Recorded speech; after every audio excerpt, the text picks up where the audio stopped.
L'ancien Mail, situé au pied de la tour de la mairie, n'en finit pas de se transformer. Après avoir accueilli l'état civil pendant le réaménagement du rez-de-chaussée, il est en travaux depuis le mois de novembre pour regrouper à terme plusieurs services, le CCAS et la Direction de la solidarité et de l'autonomie. C'est tout un service qui était éparpillé dans la ville. Tous ces gens-là vont être regroupés dans le même endroit. La direction sera à l'étage et le public sera au rez-de-chaussée. Un regroupement plus pratique, tout comme l'entrée dans les lieux qui, elle aussi, a été simplifiée. La décision a été prise de faire toutes les entrées, y compris la médiathèque, donc ça sera pareil pour CCAS et l'entrée de la mairie. Tout sera sur parvis. Donc c'est plus facile à gérer et les gens qui ont des problèmes, tous les PMR, passeront par la mairie et viendront sur l'entrée du parvis. Et on a toujours la possibilité de rentrer par derrière. Il y aura des portes, toutes les organisations faites pour que tout le monde puisse rentrer.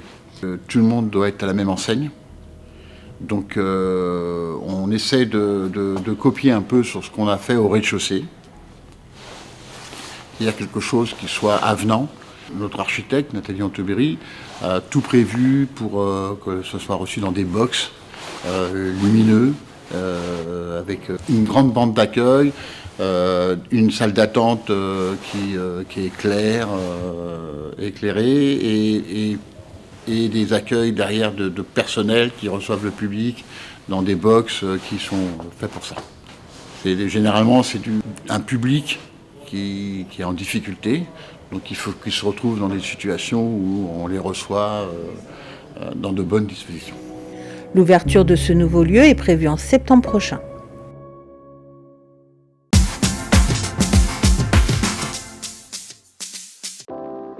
Le samedi 25 janvier prochain sera organisée la nouvelle nuit de la lecture dans les 3 médiathèques de la ville. Au programme, des spectacles, du kamashibai, des choco-contes, des jeux de société, des concerts, du speedbooking. Autant de temps à partager ensemble. Et au milieu de cette programmation, une activité originale. Un texte, un public, 3 minutes. Son nom, la veillée de lecture. Elle aura lieu le samedi à 18h à la médiathèque François Rabelais. Qu'est-ce qu'on va faire pendant la veillée ?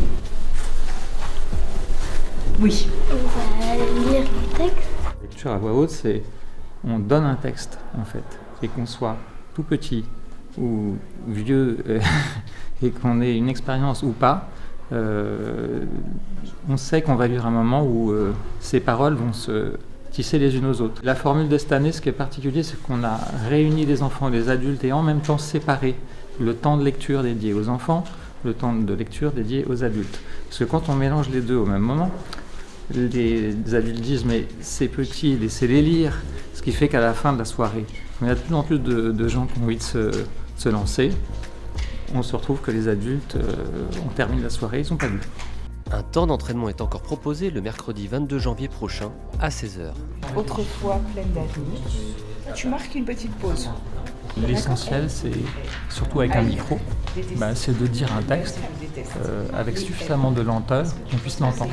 Et si on est pressé de quitter le micro, on lit vite. D'ailleurs, le premier réflexe des gens un peu timides, c'est de dire très vite et de s'enfuir. Voilà, c'est la raison pour laquelle on propose aux enfants, mais aussi aux adultes de répéter. J'ai découvert quelque chose de plus court que l'autre livre et qui me plaît beaucoup, et donc je désire le faire partager, quoi. C'est ça qui m'intéresse aussi, c'est d'essayer d'apporter ma façon à moi, de transmettre un petit texte. Voilà. Mais ne vous inquiétez pas, même si vous n'avez pas participé aux entraînements, vous aurez votre place à la veillée.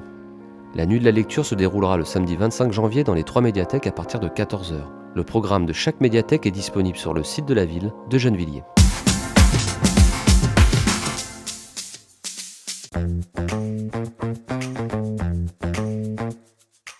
Nouveau lieu, nouvelle scénographie, nouvelles œuvres, l'exposition Trésors de banlieue revient du 15 février au 13 avril. Noël Corret, le commissaire de l'exposition, lève un coin du voile sur l'événement. Cette exposition basée sur le concept de la fraternité des arts, c'est important, c'est-à-dire que c'est un concept qui met à égalité tous les arts, que ce soit l'affiche, la bande dessinée, la photographie, la peinture, la sculpture, tout le monde est un petit peu à égalité, ce qui ne veut pas dire que toutes les œuvres se valent, mais ce qui veut dire qu'elles ont toutes toute leur importance dans l'exposition. Vous voyez par exemple quelqu'un qui va croiser le portrait de Balzac, le buste de Balzac, ce bronze que nous prête le musée d'ici les Moulineaux, peut se demander mais pourquoi Balzac dans l'exposition? Parce que Balzac, qui vivait à l'époque à Paris, il prenait le fiacre régulièrement, il traversait toute la banlieue pour aller à Lagny-sur-Marne, où là l'attendait son imprimeur, où il dormait sur un petit lit de camp et où il tyrannisait littéralement son imprimeur pour faire les corrections, parce qu'il était très très pointilleux sur les corrections. Donc Balzac avait une connaissance très très fine et très pointue de la banlieue, notamment la banlieue nord-est de Paris. Donc sa présence, elle est complètement justifiée. Donc sur les 270 œuvres, c'est important, eh bien il n'y a pas une qui n'ait pas sa raison d'être dans l'exposition.